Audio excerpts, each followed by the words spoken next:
already.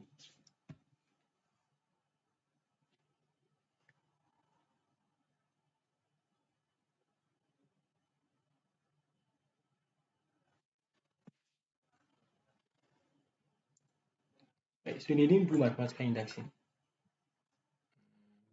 Yes, they did. But Like maybe I'll just give them. Okay, this you one. can carry conclusion on them at the end. Okay, I'll do mathematical induction.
Good morning, everyone.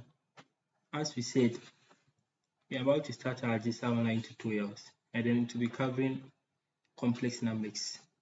That's for algebra.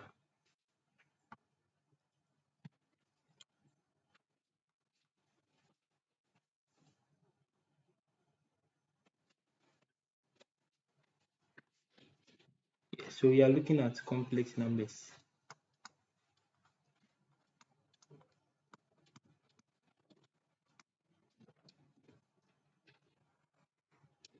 So in algebra, complex numbers are represented by the symbol Z, where Z is any arbitrary alphabet, which is equal to a real part X plus an imaginary part Yi.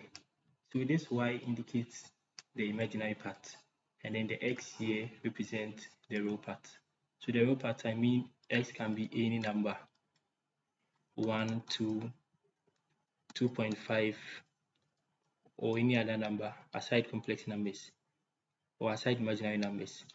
And then the Y is the complex number part or the imaginary part. So let's look at some operations of complex numbers. So first of all, we'll be looking at addition of complex numbers. Addition of complex numbers.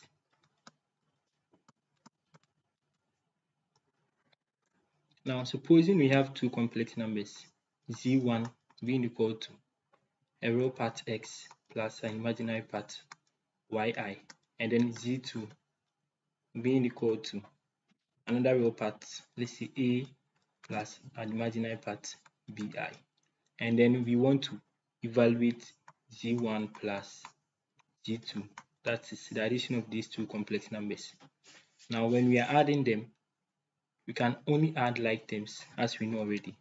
So we are going to add the real parts separately and then add the complex numbers also separately. So we're having something like x plus yi plus a plus bi. So now to evaluate this, we add the real parts separately.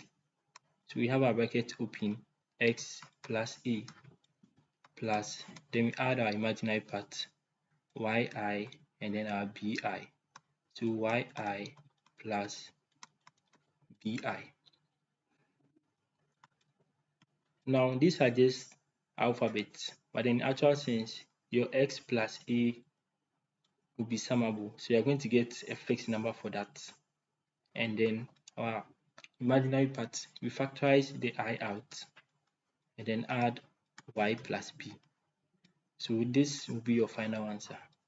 You can try some questions on that. So example, let's evaluate the summation of z1 and z2, given that z1 is equal to 5 plus 6i, z2 equal to 8 minus 4i. So this is our solution.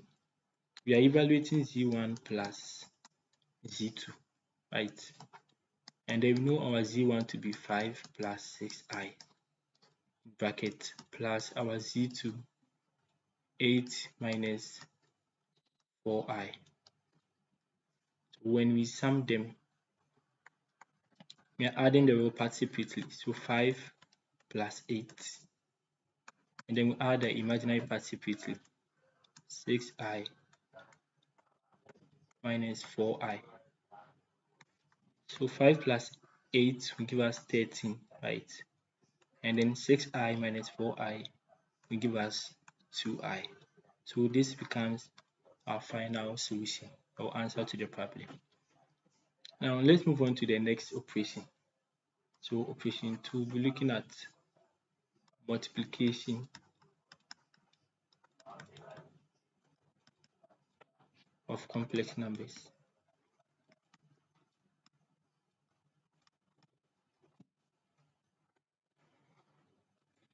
Now we know a complex number is represented by z being equal to x plus yi, where our x is our real part and then our yi is our imaginary part. Now this I is equivalent to root of -1. So supposing we have a question like find the root of -4. So that is going to be root of 4 multiplying -1. And then we can split them as root of 4 multiplying root of -1. And root of 4 gives us 2.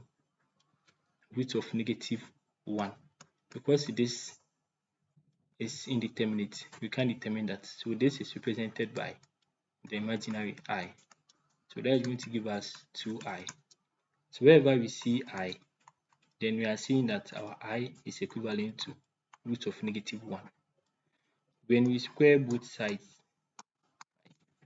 we get I squared is equal to -1. So now we know that our I is equal to root of -1. Our I squared is equal to -1. So you have to keep this in mind, these two, because that will be very needful in our multiplication and even our complex numbers problems. So let's try a few examples.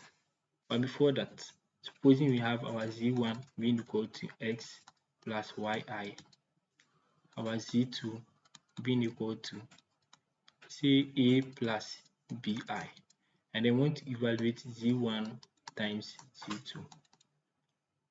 So x plus yi multiplying a plus bi. The rule for multiplying two brackets does not change here, it still holds. So we take x multiplies everything in the bracket. So x out, a plus bi, plus yi out, a plus bi. And then we evaluate. So x multiplied by a will give us ax, plus x multiplied by b will give us bxi, because there is I here, plus yi multiplied by a will give us a yi, plus y times b will give us by. But then each of them has I attached. So we are going to get I squared here. So we add like terms.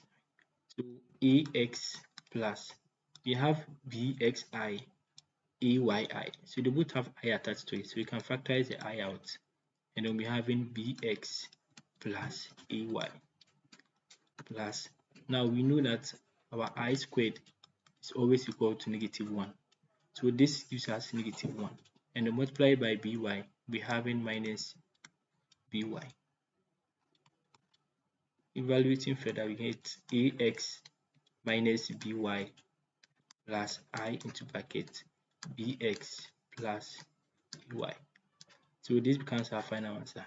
This is our real part, and then this is our imaginary part. So this test tells us that when you multiply two complex numbers, say z1 and z2, the result is also a complex number. You see z3. Let's try a few examples.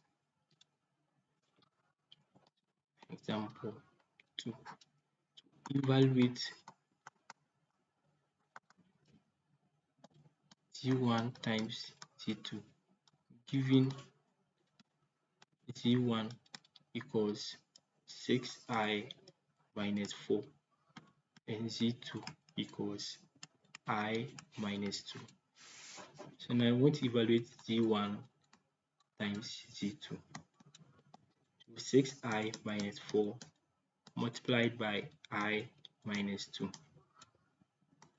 We take our 6i, we multiply by negative I minus 2 minus. So now the sign of the 4 here is negative. So it's either we do it plus -4 multiplied by the bracket here, or just -4 multiplied by this bracket. So I minus 2. And then we evaluate 6i times I. Now this I and this I will give us I squared, and that will be -1. So -6. 6i multiplied by -2 give us -12i plus -4 times I give us -4i. Then -4 times -2 give us +8. So we add like terms. So we add the row parts, -6, 8, -6 plus 8 in one bracket plus -12i minus 4i. Now give us -16i. So our final answer would be 2 minus 16i. Let's try one more example on the multiplication, and then we move on to the next step.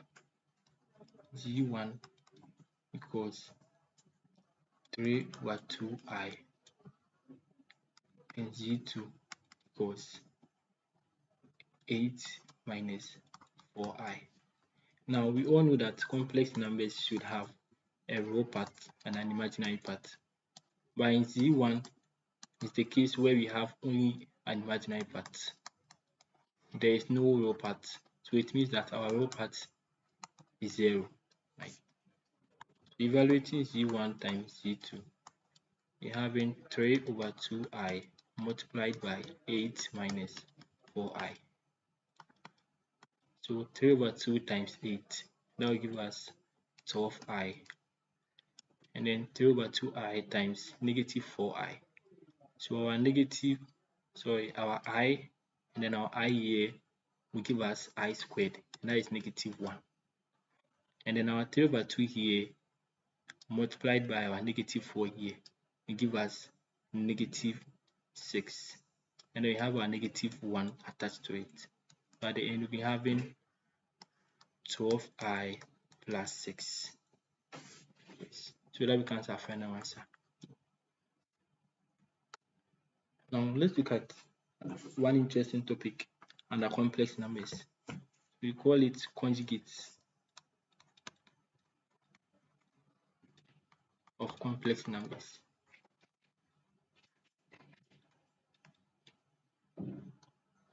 So I hope you guys are following the addition and the multiplication we've done so far. I guess you all understand what's actually going on. We are looking at the conjugate of complex numbers. So now when you have a complex number z being equal to a real part plus an imaginary part, so these are real part, these are imaginary part. When you want to find a conjugate, the conjugate is represented by z with a bar on top. So anytime you see z with a bar, that is a conjugate. So the conjugate part, we are just going to negate the imaginary part. So when you have our z being equal to x plus yi, the conjugate part will still maintain our real parts, and then with our imaginary part we will negate it. So negative yi. So now this becomes our conjugate of the complex number. So we have z equals 8 minus 6i.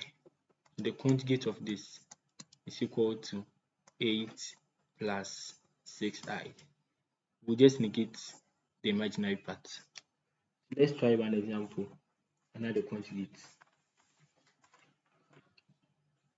Supposing we have z being equal to 5 minus 6i all exponent 2 plus 4i, and we are supposed to find the conjugate of this complex number, z bar. So our z bar will be equal to, we are going to negate all the imaginary parts. So 5 plus 6i. We are going to negate this. This already negative. So we negate it further, it gives us positive. Exponent 2 minus 4i. This was positive. So we negate it again, and then we get negative 4i. So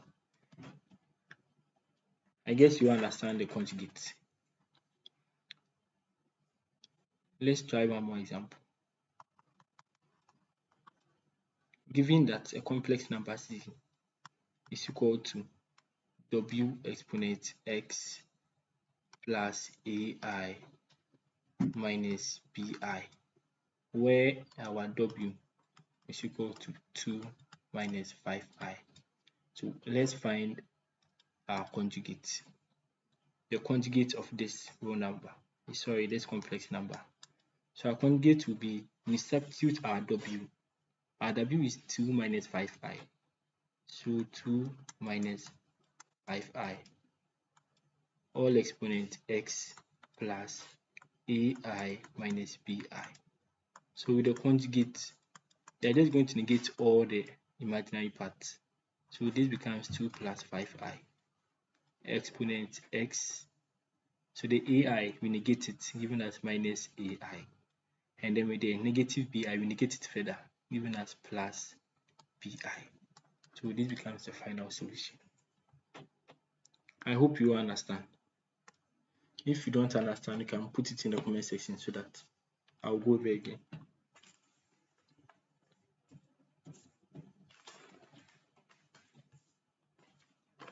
So next, let's look at division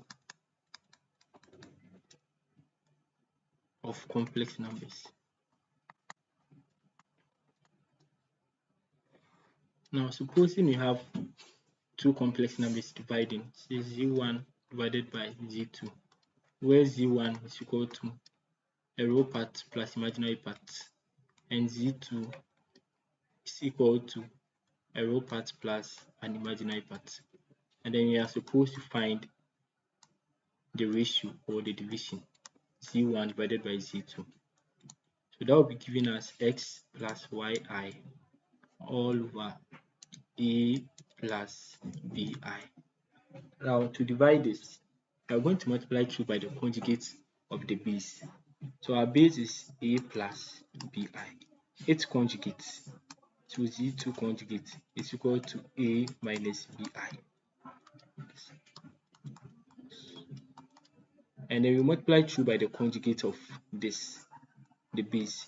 So z1 over z2 becomes z1 over z2 multiplied by the conjugate of z2. So actually z2 conjugate is the same as z2 conjugate.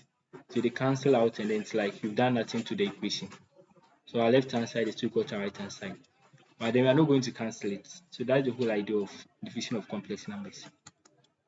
So our z1 is x plus yi divided by our z2, a plus bi. So we multiply both by a minus bi divided by a minus bi.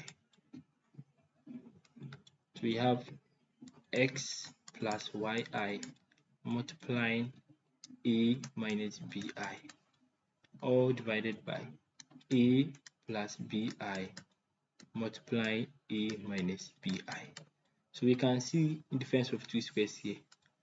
But then because of the imaginary parts, if you think it will confuse you, just expand them. So we'll be expanding our numerator. So we are going to apply the multiplication of complex numbers. X multiplied by a will give us ax. X multiplied by negative bi will give us minus bxi. And then our y multiplied by a will give us plus ayi. And then our yi multiplied by bi will give us, now this is positive, and then the bi is negative. So positive, negative will give us negative by. But then the y has an imaginary part I, and then the b also has an I. So when you multiply them, it will give us I squared.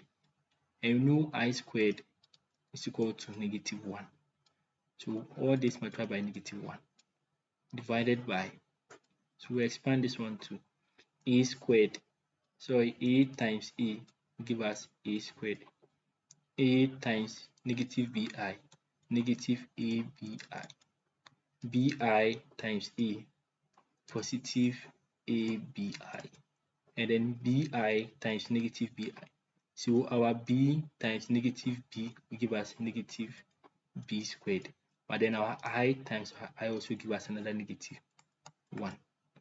And then when you simplify, we add our like terms. So ax, negative bi times negative 1 will give us positive by. So this is our real part plus our imaginary part, negative bxi ayi. So you can factorize our imaginary out and you have ay minus bx all over.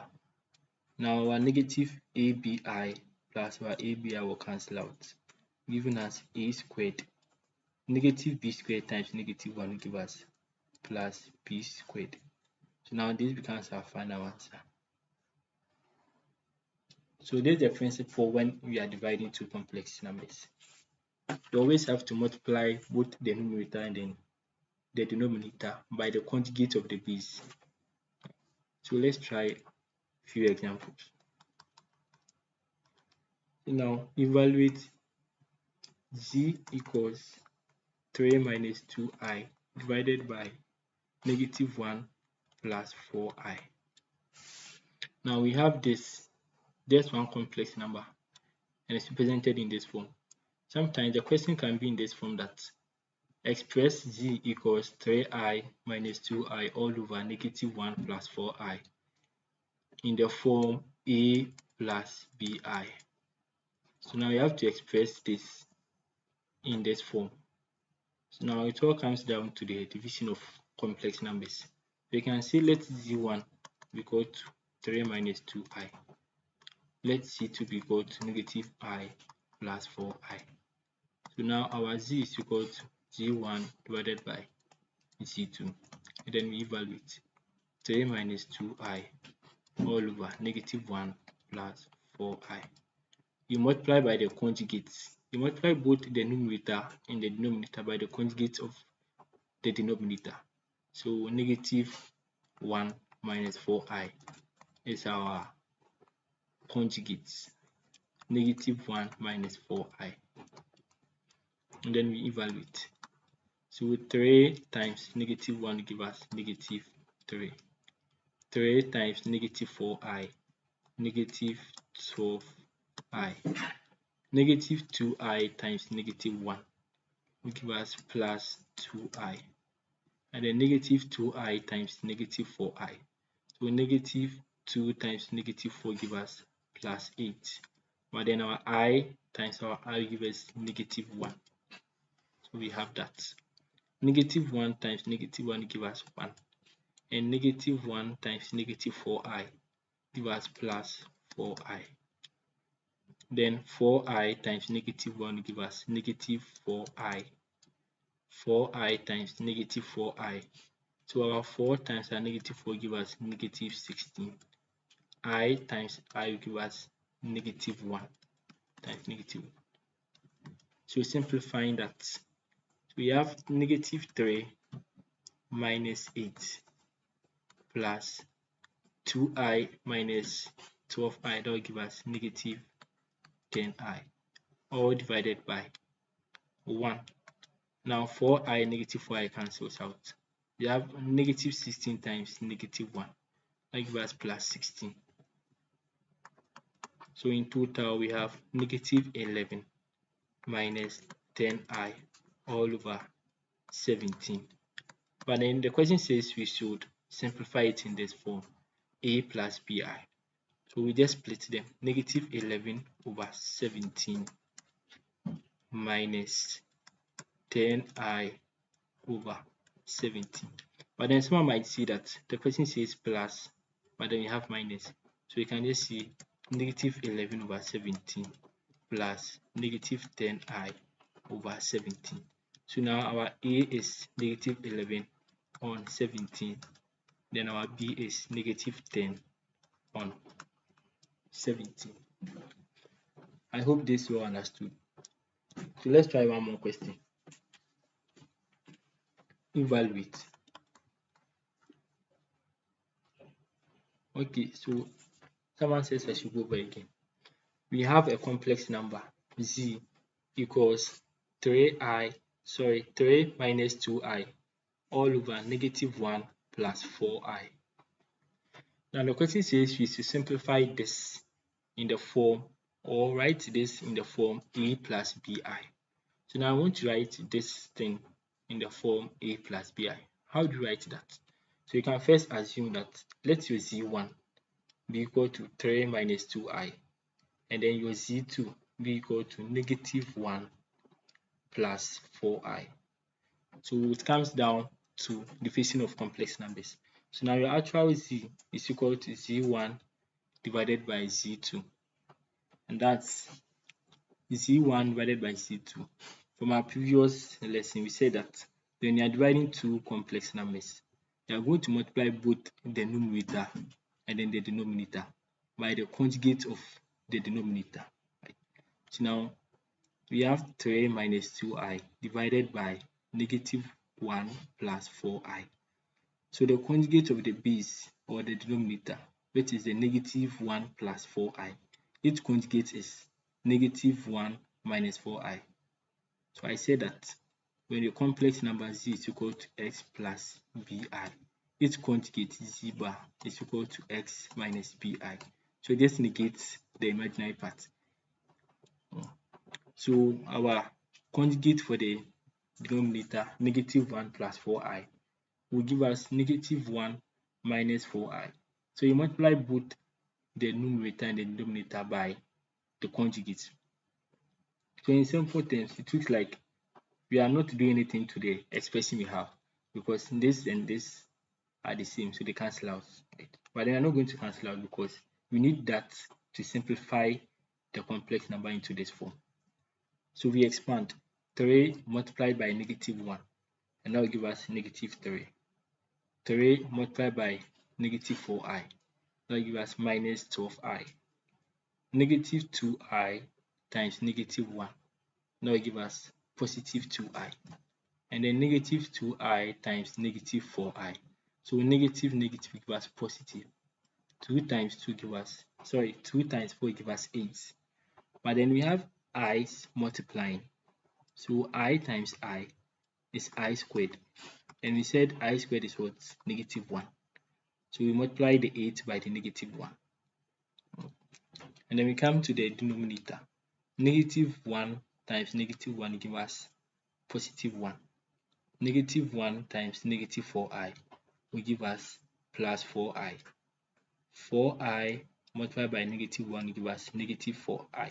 So this and this, they both cancel out. And then 4i times negative 4i. So now we have negative 4 multiplying 4. That will give us negative 16. But then we have I multiplying I, which is I squared, being equal to negative 1. So we're going to multiply the negative 16 by negative 1. And that will give us 1 plus 16. So now the system becomes positive. And then for the numerator, we add like terms. So we have negative 3. 8 times negative 1 gives us negative 8. That's why you have this negative 8 and this negative 3. And then 2i minus 12i. Or better still, negative 12i plus 2i. And that gives us negative 10i. And then we divide. So we'll be getting negative 11 minus 10i over 17. But the question says we should express it in this form. So in some instances, when you leave it in this form, you might not get a full marks. So we split the expression here to be negative 11 on 17 minus 10i on 17. Then I said, someone might ask, the question says a plus bi. So why a minus bi? So now we are just introducing our addition sign. We know anytime addition meets with a negative sign, the negative overshadows the addition sign, right?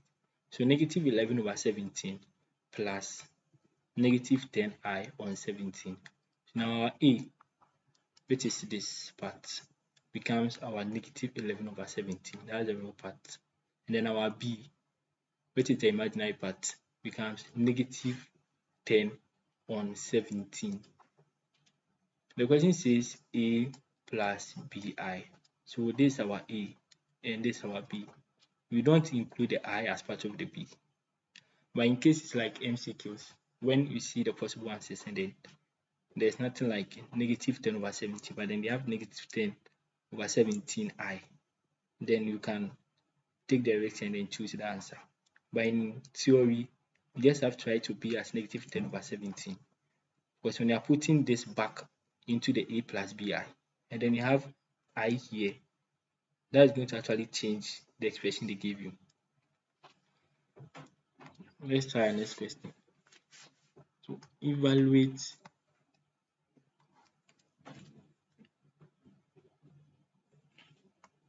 three minus I all over 2 plus 7i.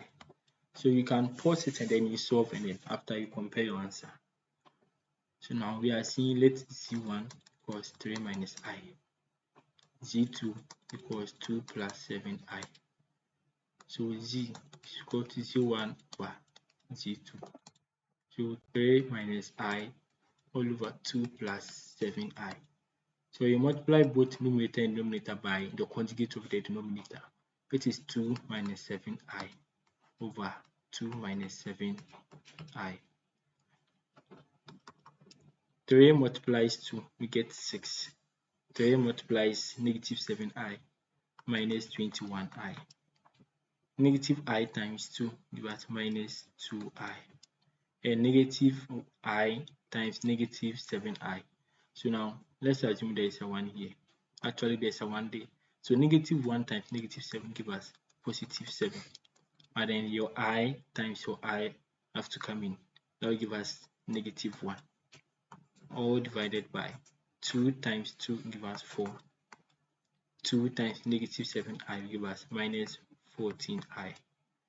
7i times 2 gives us 14i. And then 7 times negative 7i. So now 7 times negative 7 gives us negative 49. But then our I times I will give us negative 1 as well. So we simplify that. 6, we add real parts and then we add imaginary parts.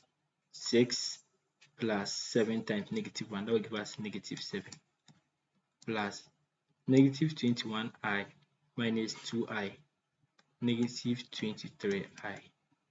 When it comes to the denominator, negative 14i plus 14i actually cancels out. So you're left with 4 plus the negative 49 times negative 1 gives us 49.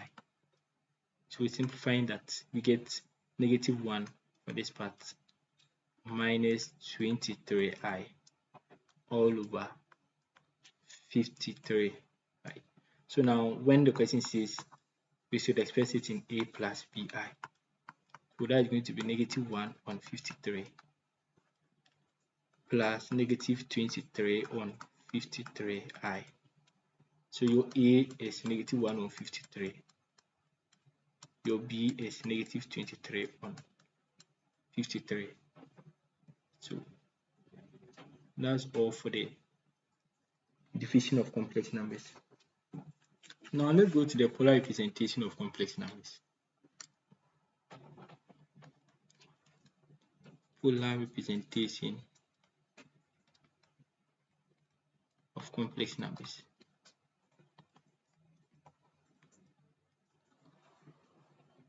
So just like what we did in SHS, when we have our Cartesian plane, right, and then we have let's say a diagonal or a vector going in this form, let's say from A to B, and then the x component of the vector is say 3, and then the y component is say 4. Then we can actually represent this as a vector form.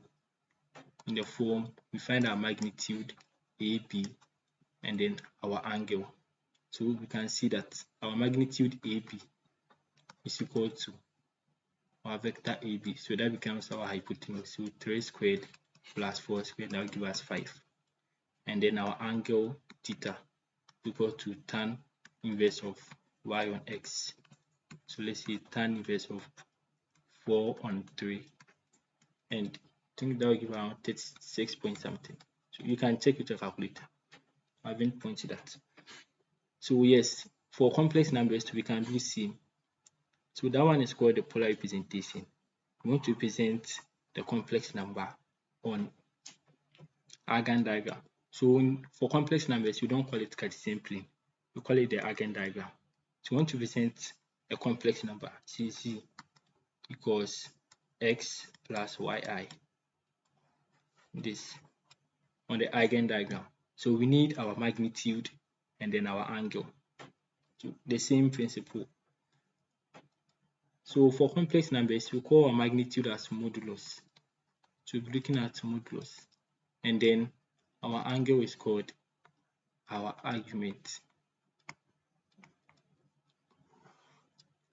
So for the modulus, it's just our magnitude we know from SHS. So we are just finding the magnitude. Right. So let's say we have a complex number z equals x plus yi. So our modulus becomes, so modulus of z is actually root of x squared plus y squared. So you have to take note of this. It's y, not yi. Yes. So supposing we have a complex number as, let's say 6 plus 2i, and we are asked to find the modulus of that complex number. So the modulus of z becomes 6 squared plus 2 squared. And that gives us root of 40, right? So 2 root 10. So our modulus is 2 root 10. We can try a few examples. We'll find the modulus of complex number z being equal to 1 minus 8i. So our modulus becomes root of 1 squared plus 8 squared. So we can have 65. So if you can use a calculator to point, if you can simplify 65 further. So 65, let's see, 13 times 5. Both 13 and 5 are prime numbers, so we can simplify further. So our modulus becomes root of 65. Now let's go to the argument.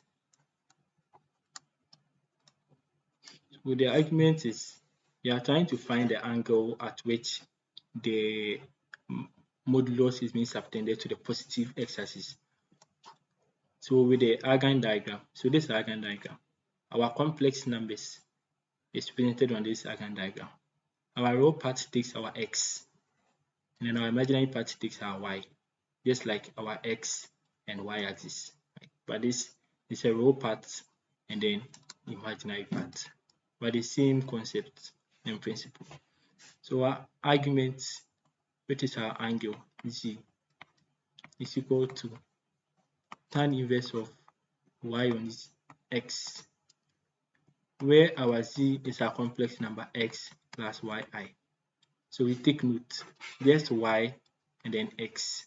So when you have z, let's say z being equal to 3 plus 2i, then our argument becomes tan inverse of 2 on 3, and evaluate your answer. But now on the eigen diagram, the concept is you are trying to find the angle from the positive x-axis. So you know from our eigen diagram, these are positive x-axis. And then always read it this direction, either this way or this way, depending on the angle. But always want it from the positive x-axis. These are positive x-axis and these are negative. So let's try a few examples so that we can actually understand what's going on. So let's say we have our complex number z being equal to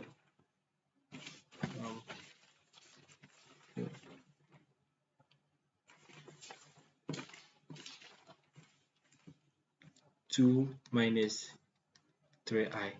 And the question says we should find the modulus and argument. So for the modulus, it's very simple. So modulus of z is equal to root of 2 squared plus negative 3 squared. So 2 and negative 3 squared. And that should give us 13. Right? That becomes our modulus. Now let's come to the argument. So now in the argument, you draw your eigen diagram. A small sketch. We know our x is our row part. So and then our row part is 2, which is positive. So that one should lie on this axis. And then our imaginary part is negative 3. So it comes down here. So it means our magnitude lies in this quadrant. That is in our fourth quadrant. This is our first quadrant, second, third, and then fourth quadrant. Actually, this is our fourth quadrant. So we evaluate our argument. Z is equal to tan inverse of 3 on 2. So now this, what I do is that I ignore the signs, right? So you just ignore the signs and evaluate your tan inverse of y on x. So 3 over 2. Evaluate that. Let me point and see. Tan inverse of 3 on 2. So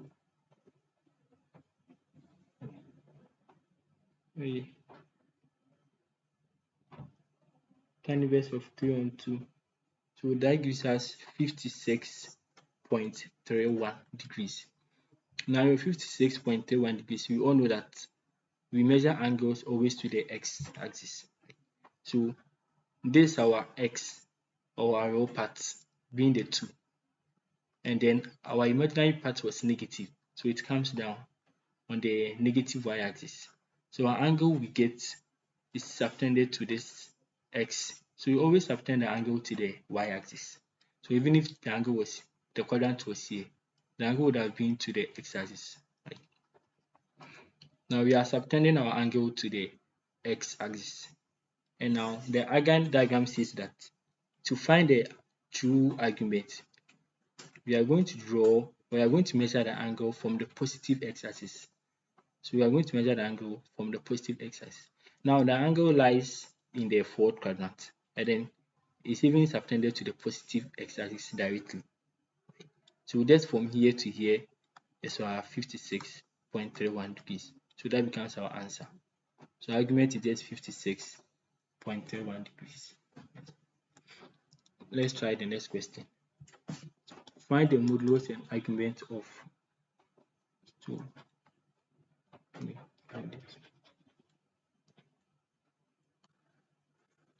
Find the modulus and argument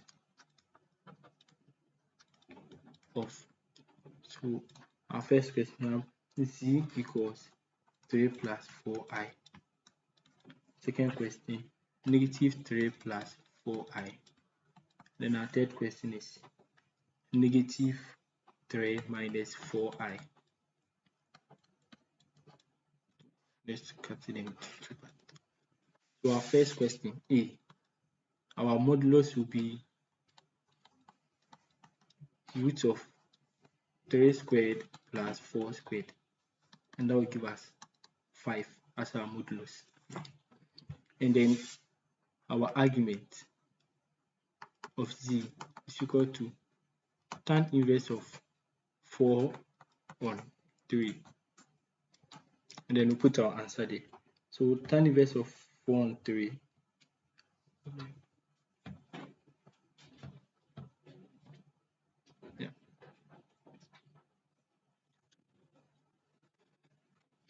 so let me go back to the argument again.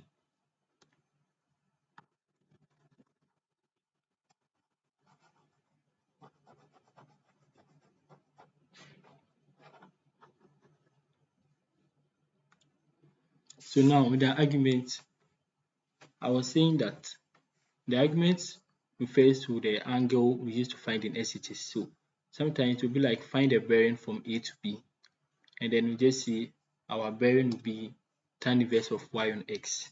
That's when you have x plus y component, x, y. But now on this one, we are in complex numbers, so we are calling it argument, but that's actually our angle. So finding the argument, what you get after evaluating your tan inverse of y on x wouldn't be your final answer as that, because the rule says that we have to measure the angle from the positive x-axis. Right?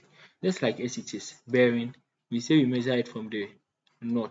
So even when you get your angle as, let's say, 50 here, you do something like 180 plus 50, and that becomes 230, your angle. So we say we measure it from the positive north to this point. Yes, so the same thing applies here. We are measuring the angle from the positive x-axis. Right? So we have a complex number, z, being equal to x, our real part, and then yi, our imaginary part. So the argument we first find, argument of z, so just like our angle theta, is equal to tan inverse of y on x, where y is our imaginary part and then x is our real part. So I was saying that irrespective of the signs of the imaginary and real part, just make them positive, because we will be correcting them from the Eigen diagram. So just make them positive. You can choose to use the actual signs here, but that will have to do with a different conversion. So after this, we will look at that one too. But for now, just assume they're all positives and just make them tan inverse of y on x. And then what you get becomes your angle. But then that wouldn't be your final answer. After that, you have to trace it on the Eigen diagram and then measure it from the positive x-axis and see what becomes your final answer. So we tried one example, z being equal to 2 minus 3i. We were asked to find the modulus and then the argument. So the modulus is, we are finding the magnitude, right? So root of 2 squared plus negative 3 squared. So 2 squared will give us 4, 3 squared will give us 9. We sum them up, we get root of 13. We can't simplify this further. And then our argument becomes tan inverse of 3 on 2. Like I said, we just have to ignore the signs. Right? So just 3 on 2. And then when we evaluate 3 on 2, we get 56.31 degrees as our angle. And then we do a sketch of the Eigen diagram, just see the Cartesian plane. And then we'll just plot our point to negative 3i. So now on the Eigen diagram, the signs of the numbers actually count, because that's what is going to help you with the correction, because we didn't factor that one here. Even if you had factored it here, we still have to do some corrections, because you have to measure it from the positive x-axis. Our 2 is our real part, so that one takes our x part. So positive, because this is positive, so real part. And then our imaginary part is negative 3, So this comes here. Here is positive real part and it's negative real part. So negative 3 will be somewhere here. Now our magnitude will be in the middle. That's our resultant. And then I was saying that we always measure the angle to the x-axis. So the angle is always subtended to the x-axis. Right? So the angle we get here as the 56.31 is actually to the x-axis, this x-axis. Supposing it was here, it would have been to this x-axis. And now it's here. And then the rule says that we should measure it from the positive x-axis. So this is our positive x-axis. And then I'll have our angle here. So we can just measure it straight as 56.31 degrees. And that will be our final answer. Someone might also want to measure it from this side to this point. It's also correct. You just have to do the correction work. So this part from here to here is 90. From here to here is also 9180.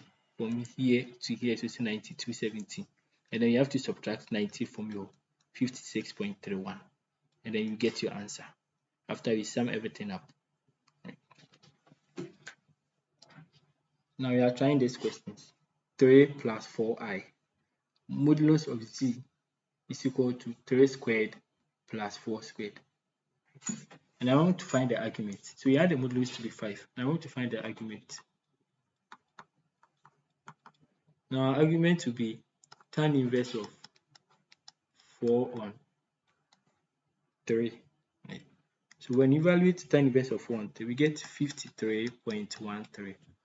So we draw a sketch of our Gantt diagram. 4 is positive. Sorry, 3 is positive. So it lies on this. And then 4 is also positive. So it lies here. So our angle is 53.13. Now you're always measuring from the positive x-axis. So just here. Because I'm measuring from the positive x-axis, I'm going to measure it from the positive x-axis to where the magnitude is. So when you get there, you stop. Now from here to here, we have our angle. And it's actually from the positive x-axis already. So our argument becomes 53.13 degrees. That's all. So this question really didn't need any correction. So let's try the second question. Negative 3 plus 4i. Our modulus is 3 squared plus 4 squared. That gives us 5. Our argument is equals tan inverse of y on x. So 4 on 3. So this is actually negative 3. So I said just ignore them. So tan inverse of 4 on 3. We get 53.13 degrees. So the same angle. So let's do a sketch of our Gantt diagram. Our negative 3 will be somewhere here. And then our positive 4 will be somewhere here. So our angle is actually, like I said, the angle is always to the x-axis. So 53.13 here. Right. Now I want to measure from the positive x-axis up to this point. So I'm measuring from here to this point.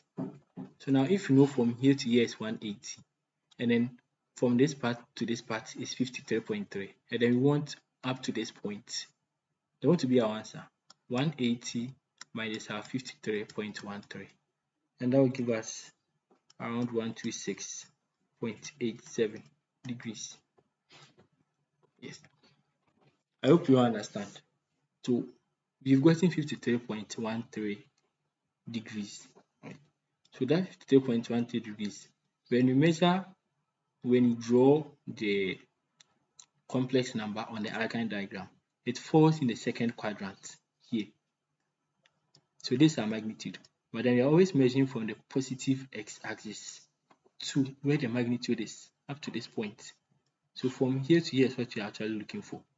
And then from here to here is 90. But then we don't know from here to here. But I know from here to here to be 53.13.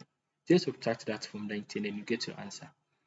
Like for this question, from the positive x-axis to the magnitude was actually the same angle. So we just have to take it like that. That's why our answer didn't change. So you can try for the third one and see. Our modulus will still be 25, and that will give us 5. So our argument, tan inverse of 3. Like I said, just ignore the signs. 53.13 degrees. So now you draw your eigen diagram and then you sketch it. -4, -3. So -3 as your x now be here. -4 will also be here. So this is what you actually have. This to be the 53.13.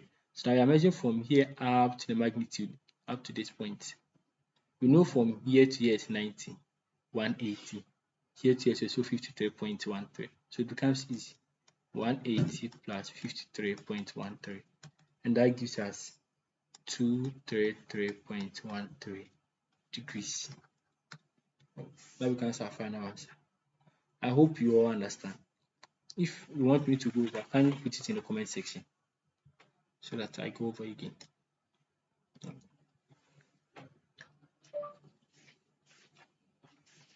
No, still looking at the polar representation of complex numbers. So I'm still looking at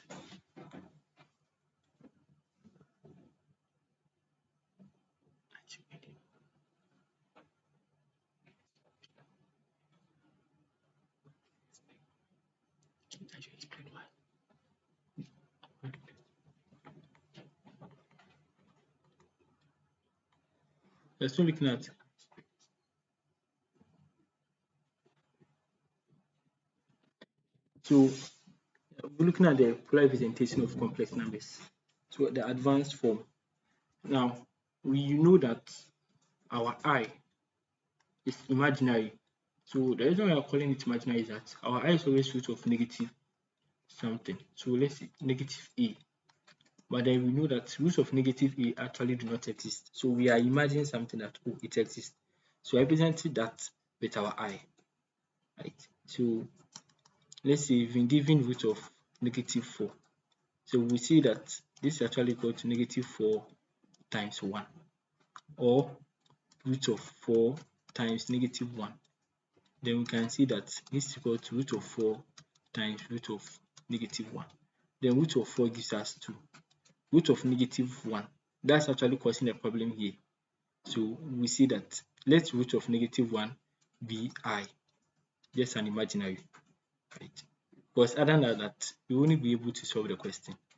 So 2I. So now our I is equal to root of -1. So we can square both sides. So when you square both sides, you get I squared is equal to, you square them, get -1. So that's why I squared is equal to -1. Right? So this is not polar representation, but someone asked.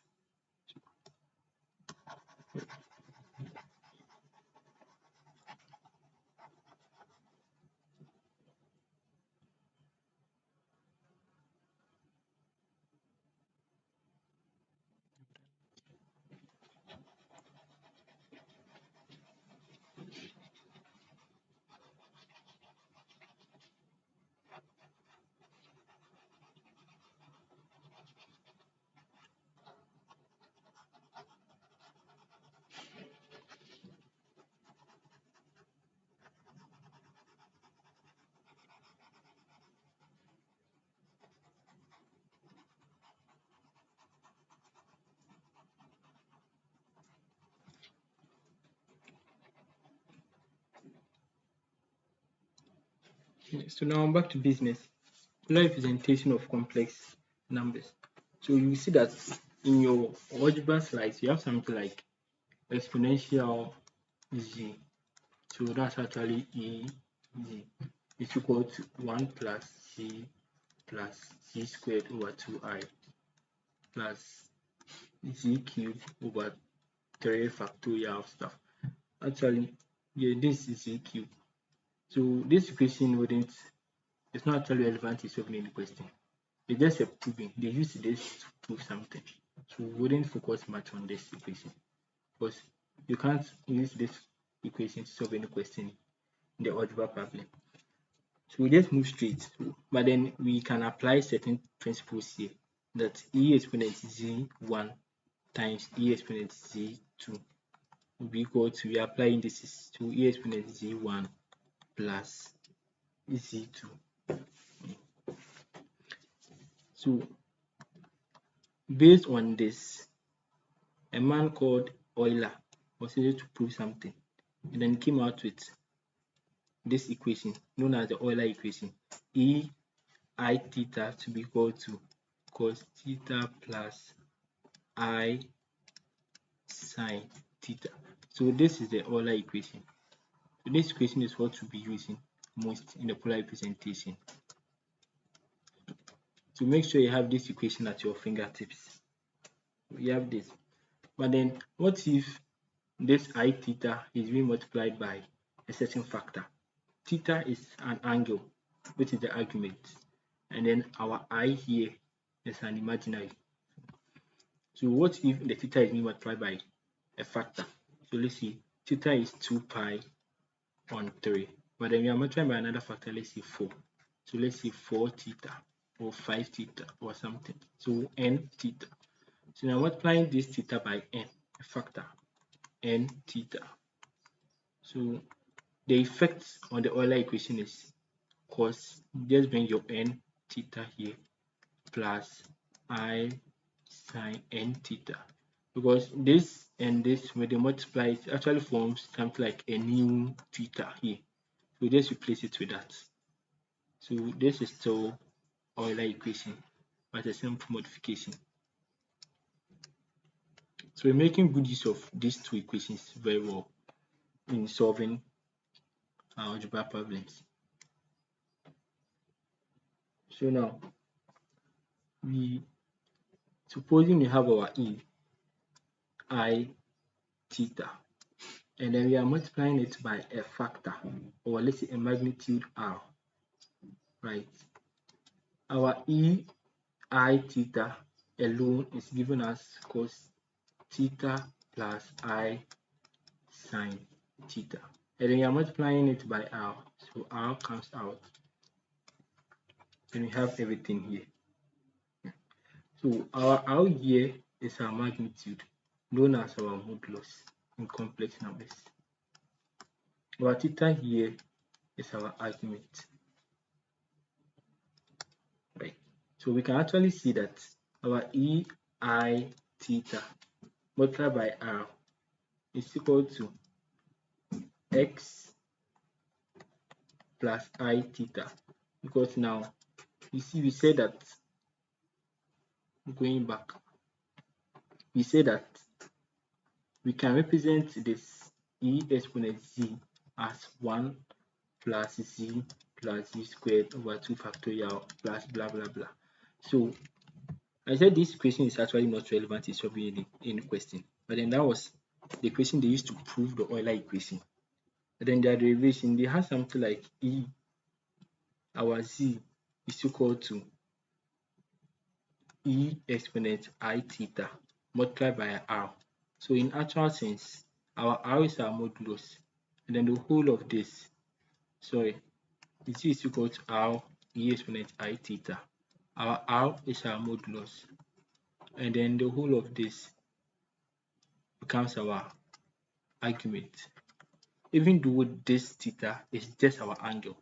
So you have to take note. You see, when we did the argument, we were like theta is equal to tan inverse of y on x, but what becomes your final answer as your argument needs some correction. You draw your Argand diagram, and then you make the correction from the positive x-axis. So the same thing applies here. Our r is our modulus, our magnitude, and the whole of this becomes like our argument. So I recall in SHS we do something like, let's say vector 3, 4 can be represented as 5, comma, and then some angle, let's say 36 point something.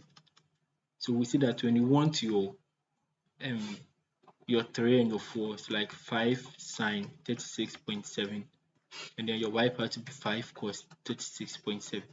So that's what you're actually doing here. The same principle as the modulus and then your argument here, but this one you are doing it in a more advanced way. We need this equation. This equation should be at your fingertips, and this equation should be at your fingertips. That's what we'll be using mostly. So now we have our z being equal to r e exponent I theta, but then our same z is equal to x plus yi. So we see a relation. You can relate this to this, right? And then we are seeing that this part is r cos theta plus I sin theta. Now, anytime you get our theta is always tan inverse of y on x. Note, theta is not always our argument. So sometimes, the first example we solved, we had our angle here. That was our theta, 56 point something. And then it was the same as our argument. So sometimes your theta can be your argument, but then that's not always the case. In the case you get your angle formed at this point, you have your angle alright, but your argument is actually different from your angle. Yes. So our angle is always tan inverse of y on x. So that's what we're substituting here. But let's take note of this. If I have an angle, let's say 30 degrees, then I can see that this 30 degrees will always be equal to me moving a number of times around the plane and coming back to it. So we can see that our 30 will always be equal to 30 plus 360. So when you point, so you can try to calculate that. Point sine 30 and then try sine 360. So 360 plus 30, you always get the same answer. So sine 30 plus 360, you still get the 0.5 for both.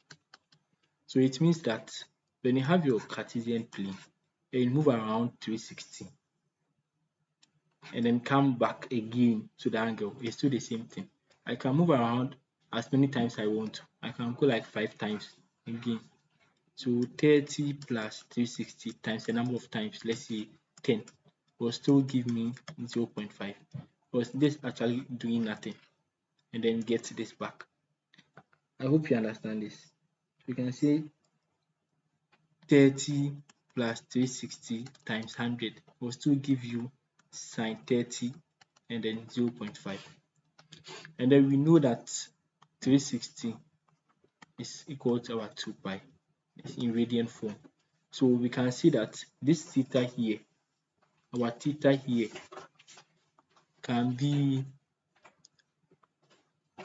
equal to our theta, but then we can add 2 pi times the number of times n, where this will actually not have any effect on the theta. But the reason why we are introducing this, so someone might ask, so why are we introducing this? Adding this to this really doesn't affect it, but then we are adding this to this in order to help us find a number of times, or maybe we want to find roots of a certain function or nth root of a certain function. So we can get like 5 factors. So what are the 5 factors? So we can vary this to get the number of factors. So that's actually what we're doing. So we have our z being equal to x plus yi being equal to r e I theta equals r e I. Now our theta can be represented as theta plus 2n pi or 2 pi n. Well, all what we need is to find our r, find our theta. Our n, we can vary them. So n starts from 0, 1, 2. So you will choose to vary them. And then our 2 pi is always a constant. So just like our modulus and our angle theta. It doesn't look scary though. So when you have two complex numbers, z1 times z2, and then we can represent them as z1 is equal to r1. It has its magnitude, exponential I, and then its angle theta. Of course, I is a constant, it's always the same. And then we have z2 being equal to r2, different magnitude, exponential I theta 2. And then we are multiplying them. r1 exponential I theta 1 times r2 exponential I theta 2. So this will be equal to r1 r2. Of course, the exponentials should have the same basis, so we can add the exponent. You can factorize I out, theta 1 plus theta 2. So in case we have two complex numbers multiplying, we can represent them in the polar form. So this is what we call the polar form. In the polar form, and then we multiply their modulus. If they are subdividing into, can apply the same thing. R1 exponential I theta 1 divided by R2 exponential I theta 2. You can see R1 over R2 out. Exponential I out theta 1 minus theta 2. Then evaluate them. Let's try some few examples and then you appreciate what's actually going on. So let's say we have our z. So we have z is equal to, let's say, z cube is equal to 2. So we want to find all the complex numbers that when you cube them, we are going to get 2. So that's the whole idea. Or we've been asked to evaluate z cube minus 2 is equal to 0. So z cube is equal to 2. We want to find all the complex numbers that when we cube them, we get 2. Now we know that when you have let's say a quadratic equation, x squared plus ax plus c should have 2 roots. Why? Because of this exponent. Now we have 3 here, it means that it should have 3 roots. When it's 4, it means you are supposed to get 4 roots. So it goes on and on. So now we can see that let our z is our complex number, z to be equal to our x plus yi complex number, and then we can represent this as our polar form. So we are saying that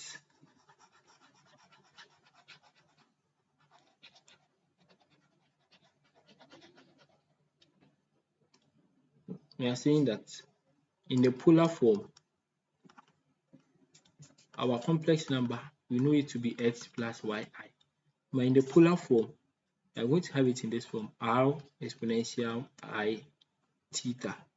And I say that theta plus 2 pi times the number of times will still give you the same theta. So we can put that here and see our complex number z is equal to x plus I yi. We understand this. Now this part is just the polar representation. So our magnitude and then our argument, or our modulus and then our argument. That was the essence why we solve for modulus and the argument, just to apply them here. So our r multiplied by exponential I. So our theta, you can replace theta with theta plus 2 pi n, because this actually doesn't have any effect on the theta. So I said you can try cos 30 plus 360 times the number of times, let's see, 100, 10, 2, 3, 4. You still get the same as cos 30. So you can try that and find out. So we are seeing that we are presenting this with this. So this is our polar form, right? And then the application of this is to find a number of roots. Maybe we want to find the 5th root of something, 6th root, 7th root, 8th root, right? So we're trying one example, saying that z cube minus 2 is equal to 0. So let's say find z. So z cube is equal to 2. Now we actually want to find a complex number, or the set of all numbers that when you cube them, we can get 2. So back in this, it is when you have a question like this, x cube is equal to 2. The only way we're going to solve it is that we'll find the cube roots of each part, then see our x is equal to 2 exponent 113. So that is our answer, right? But this is not the only answer. We have other answers too, but just that they are complex numbers, so we ignore them. But now that we understand complex numbers, you want to try and find out all those complex numbers and even all the real numbers that when you cube them, we can get 2. So math always advances, right? First, we were used to find only the raw numbers that when you cube them, we can get 2. But then we want to find all the possible numbers. So complex numbers, raw numbers, we want to find all of them. So z cube is equal to 2. So we can see that our z is x plus yi, and that's equal to r e I theta plus 2 pi n. Yes. So we can put it there. Our z is equal to 2. Z cube is equal to 2. So we can see our z is equal to 2 exponent 113. Right. So I'm going to evaluate it here. When you have z equals x plus yi being equal to r e exponent I theta plus 2 pi n.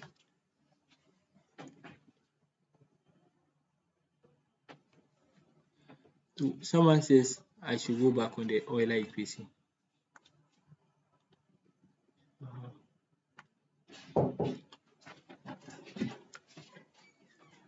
Yeah, so the Euler equation, I said that we want to do polar representation of complex numbers.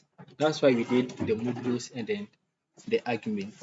Now this is an equation, expression, and then Euler used this to prove this. So it involves a lot of steps, which I'm not sure time will permit us to prove now. So what you should know is that E I theta is equal to cos theta plus I sin theta, where cos theta is our real part and then I sin theta is our imaginary part. Just like back in SHS, we used to say 5 and then comma, we say 5 units, comma 60 degrees, and then we see that in the x and y form it is 5 sin 60, 5 cos 60. So the same thing here, but this is with respect to complex numbers, and then Euler was able to derive equation for that. We know complex numbers is always in the form x plus yi, where our x is our real part, y is our imaginary part. So the same thing, x is our real part, which is our cos theta, and then our yi is our imaginary part, which is I sin theta. So that's all about the Euler equation. And I was saying that supposing the theta, let's say it is 2 pi, but then we can manipulate it. We are multiplying by a number of factors. So let's say we can multiply by 4, 5, 6, and so over. So 2 pi times n, where n is a number of times. So exponential I n theta. So n times theta, and then everything is being multiplied by the I. So how does it affect the Euler equation? It doesn't really have no effect on the Euler equation because n times theta will still be something like theta. So let's say you have your angle theta to be 2 over 3 pi, and then you're multiplying by 5. That will still give me 10 over 3 pi, which is actually an angle. So, right. So that is going to affect it in this way, cos n theta plus I sin n theta. So it really has no effect on it. And I was saying that we are going to use this equation. So we have to keep this equation in mind as well as this. They are the same thing though. So this is the Euler equation. And then I went ahead and I was showing the reason why we need a polar representation. So the polar representation is actually this format. R E I theta. This is our polar representation of complex numbers. Can represent it in this form. And then this the same as saying x plus yi, because this is a polar representation form of a complex number, and that complex number is x plus yi. And then this same thing will be from the Euler equation cos theta plus I sin theta. So theta is an angle. You point it and you get an answer as positive answer or negative answer as several parts. I sin theta will give us an imaginary part. Yeah, so the n that we have attached to the theta, the n times the theta is the number of thetas we have. So if it is 3, 4, just 3 or 4 times that. So this is actually not something scary. because we know complex numbers is supposed to be in the form x plus yi. And then cos theta will give us a positive value or negative value, which will be a real part. The I sin theta has the imaginary part, so that gives the yi. And then the x part gives, sorry, the cos theta gives the x part.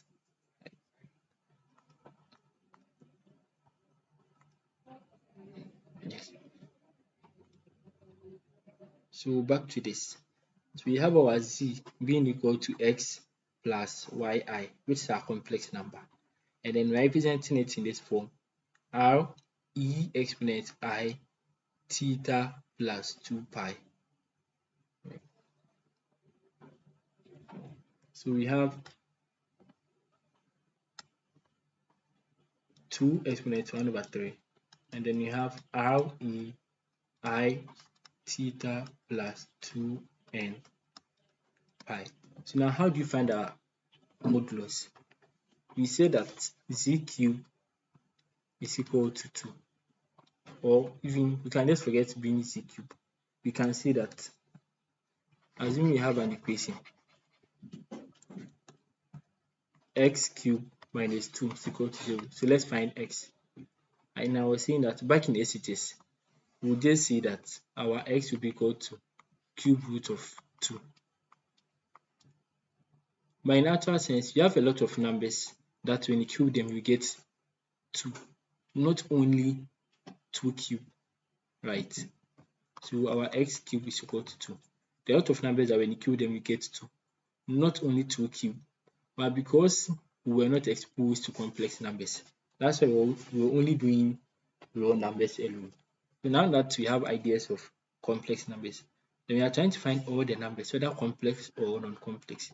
We're going to find all the numbers that when you cube them, they are going to get 2. All the numbers that when you cube them, they are going to get 2. So that's what we are going to do today. So 2 exponent 3. So we can see that our x will be equal to 2 exponent 1 over 3. Sorry. When I do it this way, it looks like I'm solving the thing. Our x cube minus 2 is equal to 0. So our x cube is equal to 2. So we are finding all the complex numbers, or all the numbers that when you cube them, we are going to get 2. And I see that let's represent the number with a complex number. Because we don't know all the numbers, so probably we can get complex numbers in them too. That when you cube, we get 2.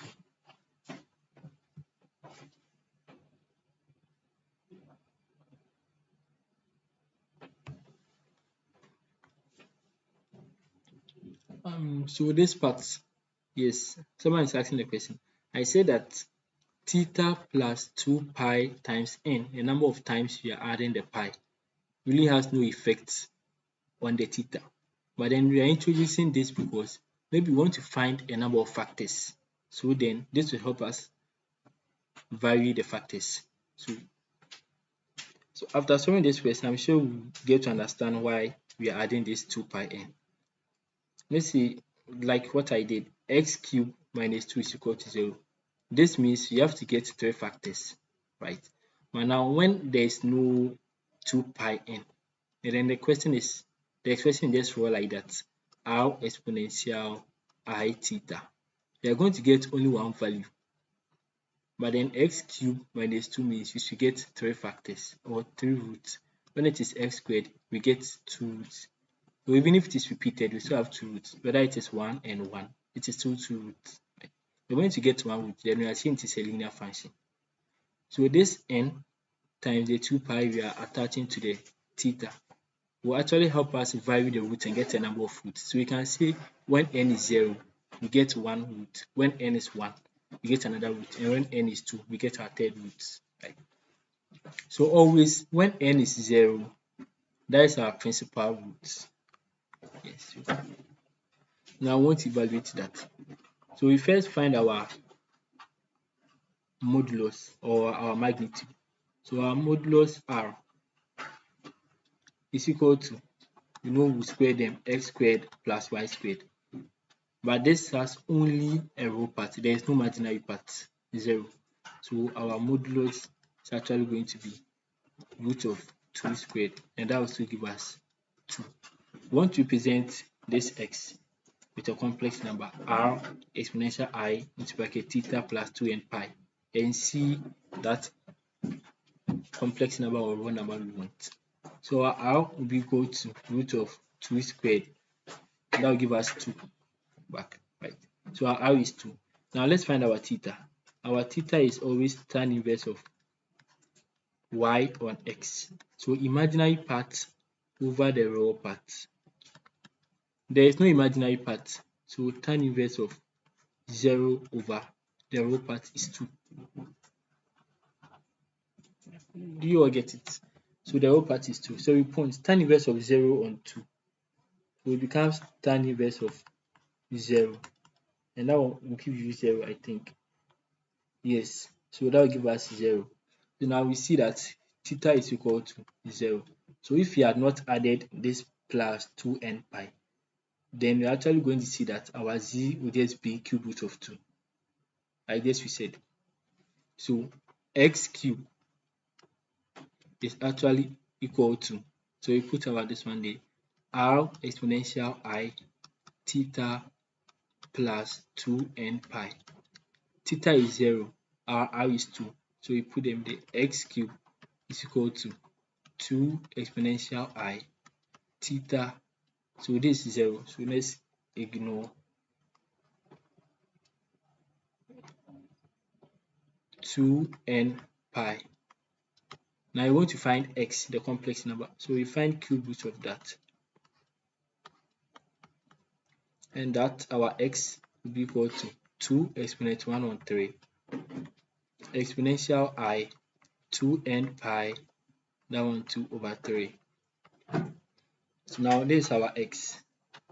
So now that we have our x, so let's vary them. When n is 0, we find our first. So let me clean. Okay, I don't want to clean, maybe someone might ask for go over again. So when n is equal to 0, we put our 0 here.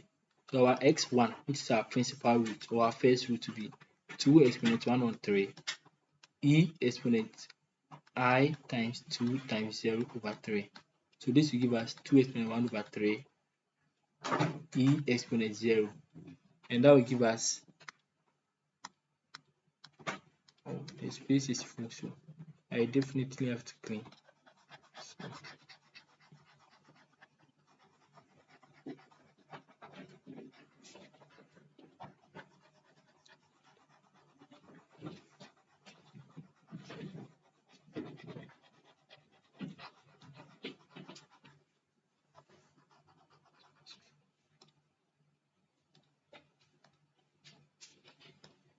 So now 2 exponent 1 over 3 exponential 0. Exponential 0 is 1, so we get 2 exponent 1 over 3. That means our first root is 2 exponent 1 over 3, and that is our principal root. Now when n is 1, so you see the relevance of adding the 2 and pi. So now when n is 1, we can see that our x2 is equal to 2 exponent 1 over 3. Then put our 1 there, exponential I 2 times 1 pi all over 3. Now how do you evaluate this?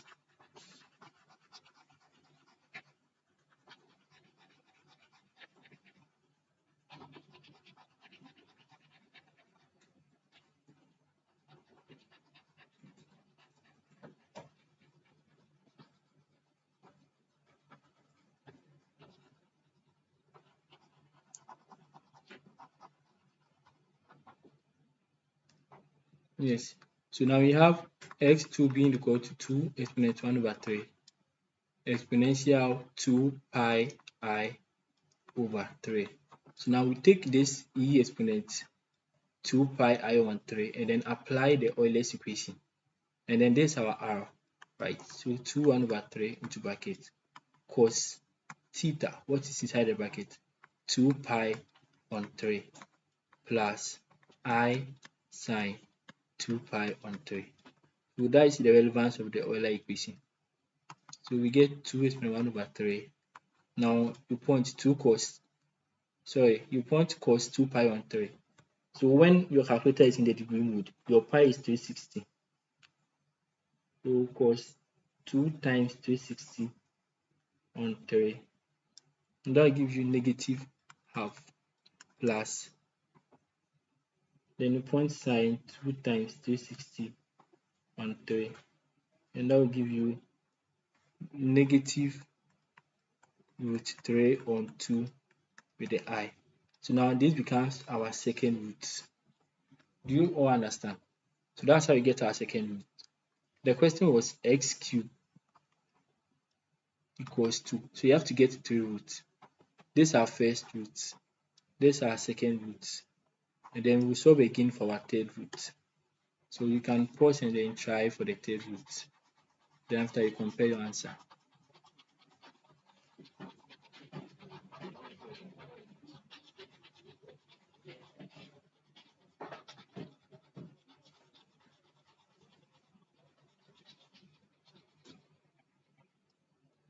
Okay. So now our third root is when n is equal to 2. So our x3 will be equal to 2 exponent 1 on 3 multiplying exponential I times 2 times 2 times pi on 3. Now give us x is equal to 2 exponent 1 on 3 exponential 4 pi on 3 I. Then from the Euler equation, 2 exponent 1 on 3 cos 4 pi on 3 plus I sine 4 pi on 3, and you evaluate that.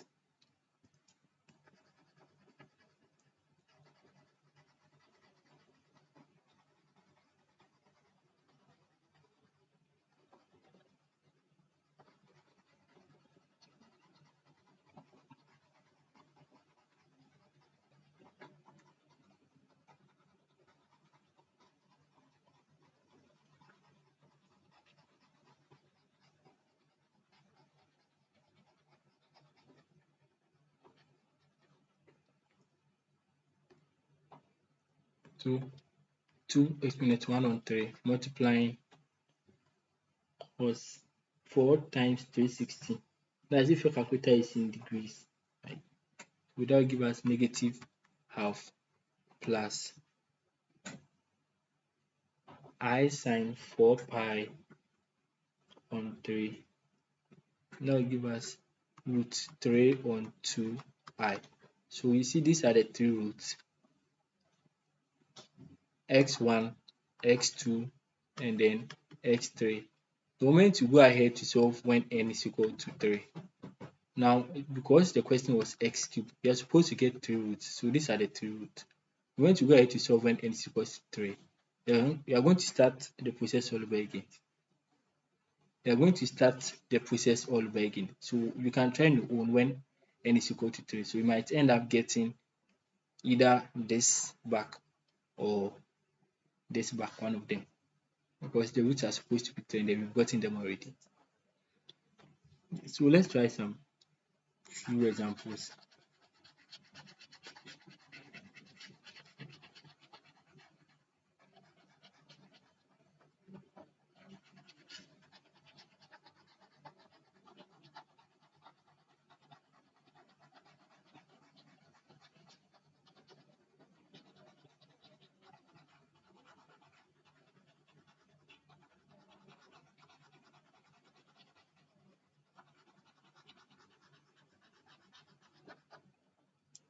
So supposing you've been given to evaluate z equals say 2 plus 3i exponent 6. You can't point to this on your calculator. The calculator will give you undefined. So supposing you give you something like this, you can't just expand the bracket 6 times and say you are multiplying everything. That would be a lot of work.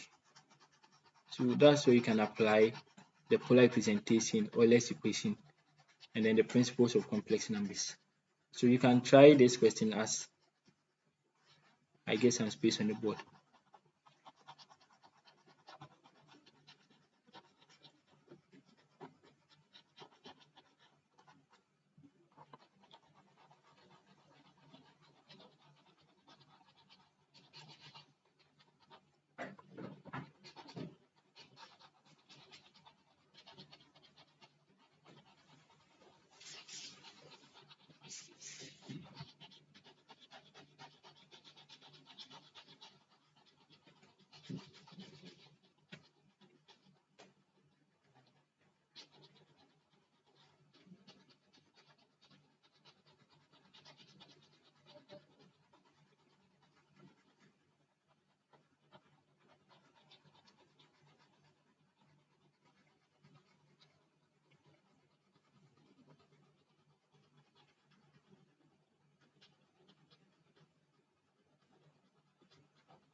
So now we've been asked to evaluate this, a complex number raised to the power 6.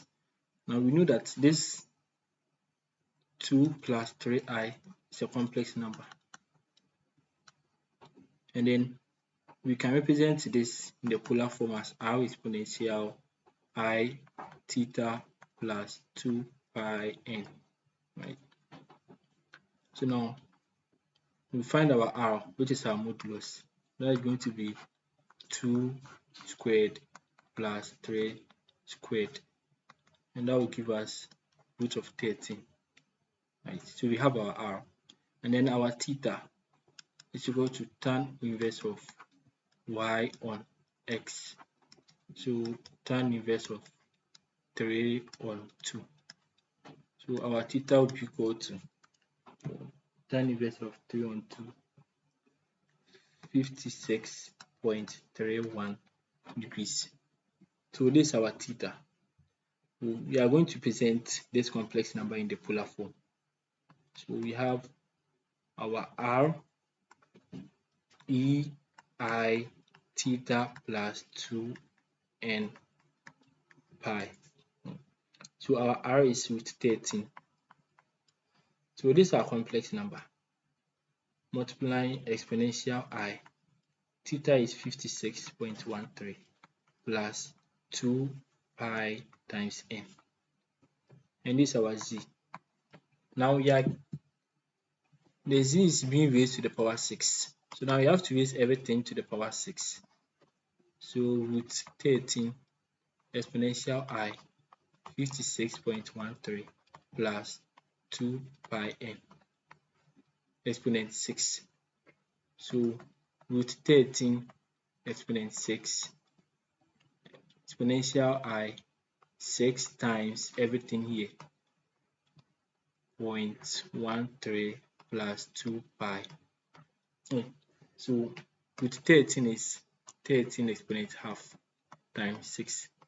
So this is 3 exponential 6i multiplied by everything here 2 pi n. Now 13 exponent 3 gives us 2197, and then we have to evaluate this part. So let me clean this.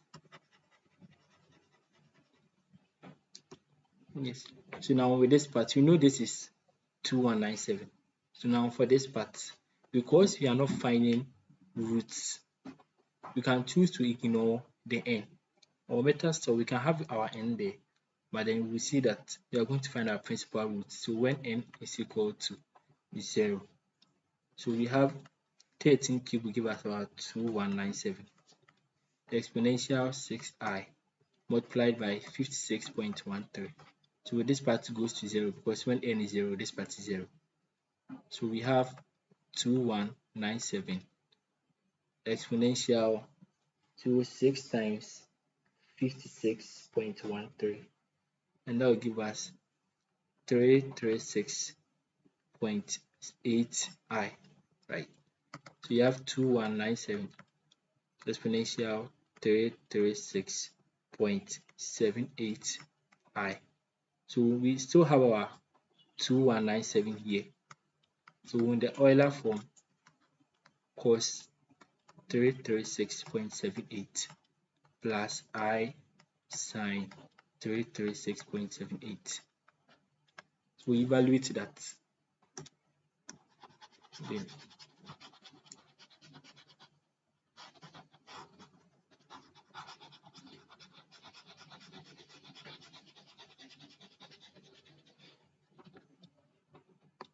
we still have 2197. So cos 336.78 will give us cos 336.78 now give us 0.92.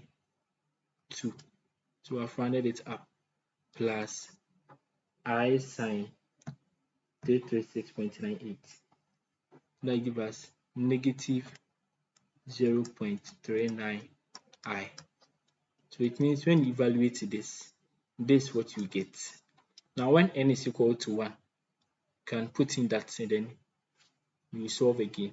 So let's try that and see. When n is equal to 1, so let's see the answer we'll be getting. When n is equal to 1, our 2197 will still be there. But then this part will be 56. Okay.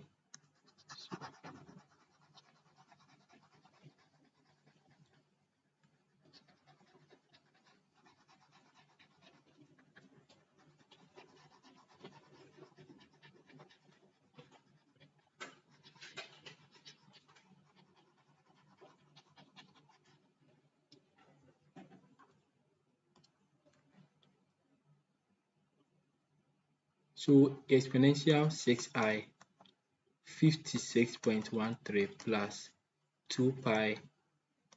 Yes, so we have this. And then we have 2197 exponential. So we add everything and multiply by 6. So 56.13 plus 2 times 360. Everything times 6. So you have exponential 456. Sorry. We have 4656.78 I. In the Euler form, 2197 cos 4656.78 plus I sine 4656.78. So we get 2197 multiplied by cos 4656.78. We get 0.92 plus sine 4656.78. We get negative 0.39. So you see, we still get the same answer as when n is equal to 0. We still get the same answer. Because this one are not finding an nth root, that will need a multiple of roots. Yes, so we're getting the same answer throughout. Even try for n equals 2, n equals 3. So in cases like this, just try for n equals 0 in order to save time. And then sometimes to win MCQs, when you have a question like this, the answer might not be in this form, right? So probably MCQs. So you just have to expand the bracket again. So 2197 times 0.92. 2197 times this. Then you get your answer as A plus BI. In some cases too, you might not get your answer in this form. You might get your answer in the form as a modulus and then an argument. So I think another time we'll talk about that one. Probably maybe A, this, and then B, where A is your modulus and then your B here is your angle. So after expanding the brackets, you find your modulus and then you find your argument of that complex number you've gotten. So our time is almost up. I'll give you some few questions so that you try it on your own.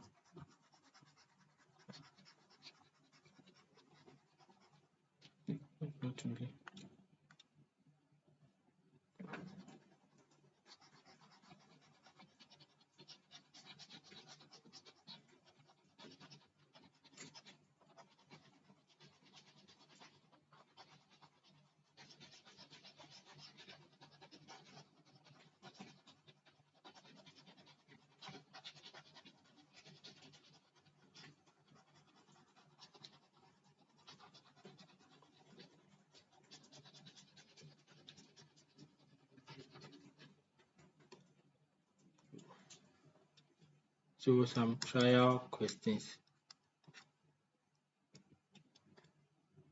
Evaluate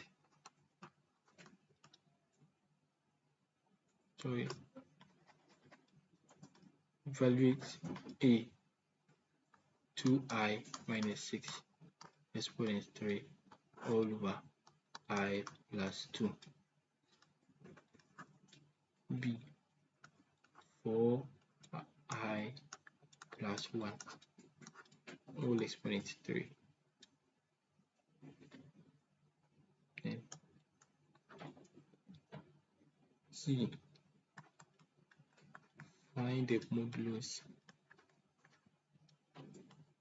and limit of I negative 8I plus 7 I negative 3 minus 4I 3 minus 5I. Okay. And so you can try this question on your own, and then probably you can forward it to me or any senior classmate to you.